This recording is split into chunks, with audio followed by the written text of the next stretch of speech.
My name's Paul Sivell and I'm a wood sculptor specialising in large-scale wood sculptures. I started, I suppose, 25 or more years ago when I was working as a nature reserve warden in Hampshire, and one day my wife came home from a country show and told me that she'd seen a man carving herons in 20 minutes, and I said I could do that. And I spent about a day making a heron, but someone wanted to buy it, so that sort of kicked the ball off. I've got no training in sculpture, no artistic training beyond taking an O-level in art many years ago, but I was always interested in art and particularly sculpture. And in fact, I made my first sculpture, I must have been about 8 years old, from a piece of driftwood which I collected on the beach, and I sort of very slightly altered its form, sanded it up, varnished it and fitted it on a sort of a painted cork base. And I was very proud of it. I thought it was great. But that was my first sort of sculpture. And then I always played about sort of whittling bits of wood with a penknife when children were allowed to carry penknives. And I always fancied being a sculptor, but I sort of looked at this sculptural process where chipping away with mallets and chisels and great pieces of stone or wood. And I thought I'd never have the sort of tenacity to spend a very, very long time chipping away and making a sculpture. And I always thought, well, there must be some quicker, easier way you could do it. And then later in life, when I was working in forestry, and realised that, yeah, your chainsaw, you can hack big bits of wood to bits very quickly. And the nature of the work I was in, at the time I started I was a nature warden, but I was looking after a woodland reserve, and I had access to big bits of timber and the chainsaw that I could play around with, and so my timber, my basic resource, doesn't cost very much.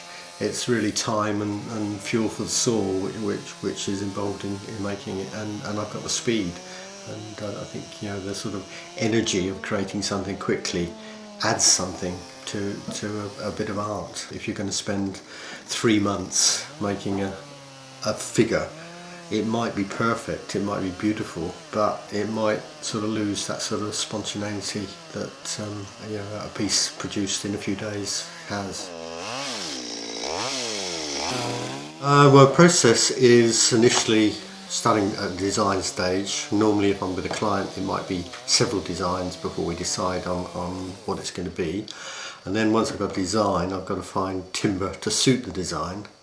And then it's a process of sketching design onto the tree trunk or large piece of wood and roughing out with a chainsaw, and then working through a series of power tools to get it down to fine detail, and sometimes I might finish off with mallet and chisel for detailing. I do a big show in Gloucestershire most years, and I have to apply to go there, and so I normally do more than one design to apply for it. And I did this fairy design, which I thought might be quite complex and difficult enough to spend 7 or 8 days making. Then shortly after I'd done it, I was approached by the Enchanted manor at Niton, asking if I'd do them a sculpture, and so I showed them this design, and they liked it, and that was the sort of starting process.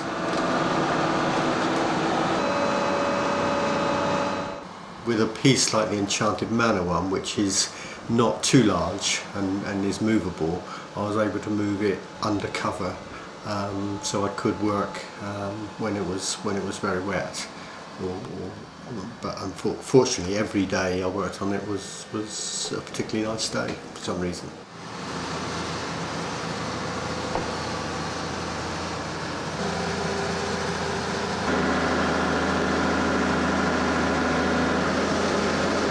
My preferred wood is the wood I use for this particular sculpture, and that is Monterey Cypress.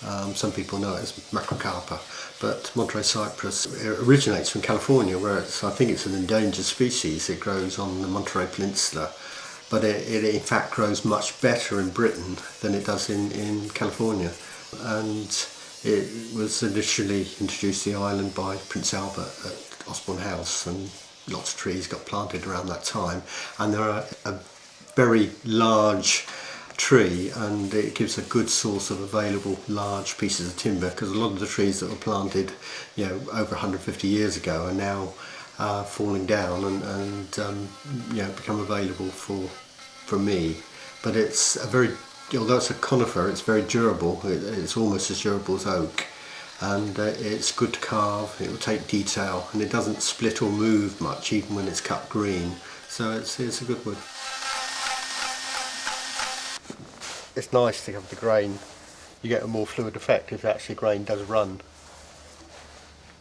with the piece rather than crossing over.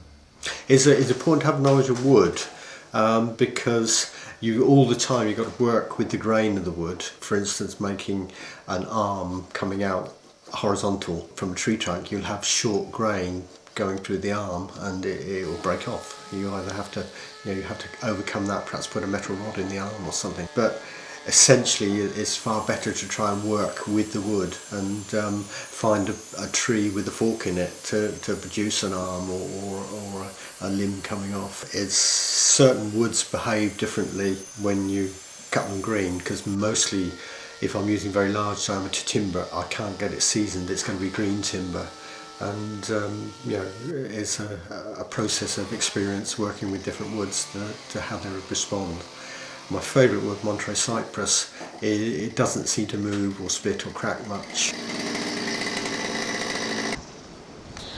Right, today we're going to do the face. Got one problem with the hole in the head, which we will fill up. It's not rot, it's a bark inclusion, so that we're going to fill with resin, put semi-precious jewels in there, but it only just about encroaches on the face, so it's not a serious problem. It would be a hair thing that will. Shortly after I started cutting into it, I realised there was what's called a bark inclusion going into the top of the sculpture, which is a big piece of bark which has grown in the centre of a tree, and the wood has developed round it, and this created a great horrible looking cankerous cavity in the top of the head of the sculpture, and I sort of was carving and thinking at the same time how I'm going to overcome it. Most of my sculptures, I try, for the most part, I try to remove the evidence that it was done with a chainsaw. Because people call me a chainsaw sculptor, but I just call myself a wood sculptor, and the chainsaw is just one of the tools I use. And it might be, probably most of the sculpture, most sculptures I do, it's certainly, you know, no more than 50% of the time is spent using chainsaw. The rest of the time is on other tools. It might only be, you know, one day and 3 or 4 days using other tools. But you know, the chainsaw is an essential tool, and sometimes I use it to create contrast, and I'll leave the contrast of a chainsaw finished piece sort of juxtaposed to a smooth detailed piece, just to give an interesting effect. Very rarely I've done a completely chainsaw finished piece, purely, and it's a purely personal thing that I don't like my purely finished chainsaw pieces. I've got friends who have art, you know, artistic training, got fine art degrees, who work with chainsaws, and a couple of them occasionally do pure chainsaw pieces and like the effect. I have difficulty with that myself.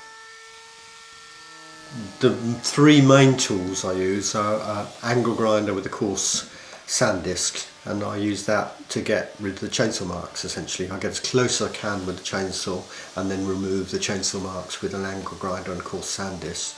Then I use a power file for getting into corners and smoothing bits off, and getting generally more smooth and a bit of detail.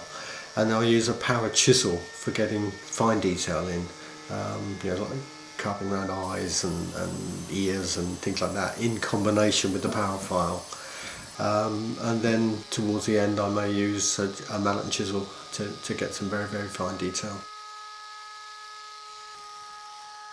The size of the wood obviously has a factor. I can join bits of wood on a smaller scale, but obviously, you know, you can't really join 20-foot tree trunks to another 20-foot tree trunk and very easily without a vast expense to make up your rough basis for your sculpture.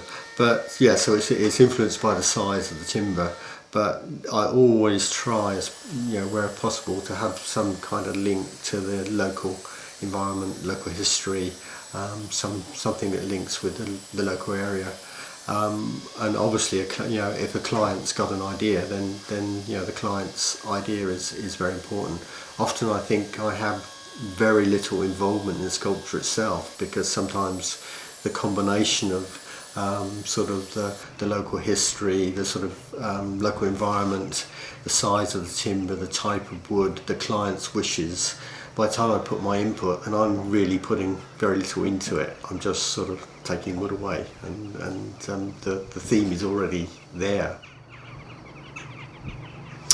Well, it's in fact it's an idea that a friend of mine who's also a sculptor has developed, and that's using resin and putting crystals in. I mean, he's very new age in his sculpture and likes sort of crystals for sort of healing and therapeutic reasons and spiritual reasons.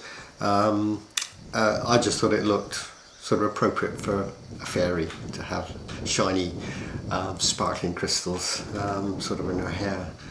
And so, you know, I sort of adapted his method, and it seemed to work, and made it an enhancing feature rather than a disfigurement.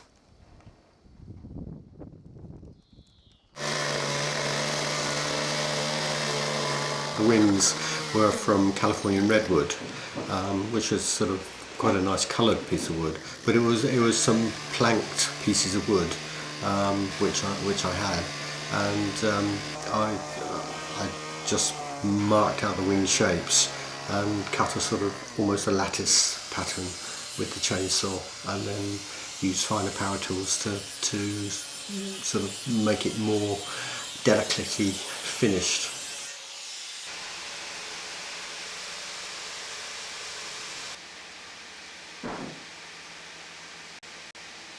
I got it installed, delivered and installed by using the lorry from the timber yard where I work, where a good friend of mine runs a timber yard, and he loaned me his lorry and 2 men to deliver it.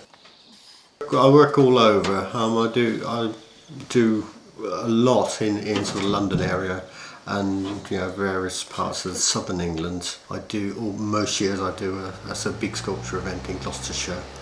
And I've worked abroad as well. I've worked a couple of times in America, in Chicago and Hollywood. I visited the manor, had a look round both inside and outside the manor, and sort of met the people and met the artists who've done a lot of the murals and paintings in the manor house as well. So I had a good background, and that obviously influenced the design for the drawing. I do a lot of figurative, you know, sort of human figures, stylised human figures, abstracts, and I'll do anything. I also do lots of benches. I've done lots of memorial benches for people. I do relief carvings. I recently completed the tallest tree sculpture in the world at Robin Hill, which is a timeline of sort of for the island. So, you know, there is no boundary to what I would try and incorporate into sculpture. The only boundary is dimensions of pieces of wood that I can get. Make a place for them and just test it, because the bottom is not cut quite square. Oh right, yeah. A large wooden sculpture is difficult to visualise. For me, even, you know, the client must have some preconceived ideas, and they probably were different. They appeared very happy with it. They, you know, genuinely seemed very pleased. Oh, I can't stop looking at her.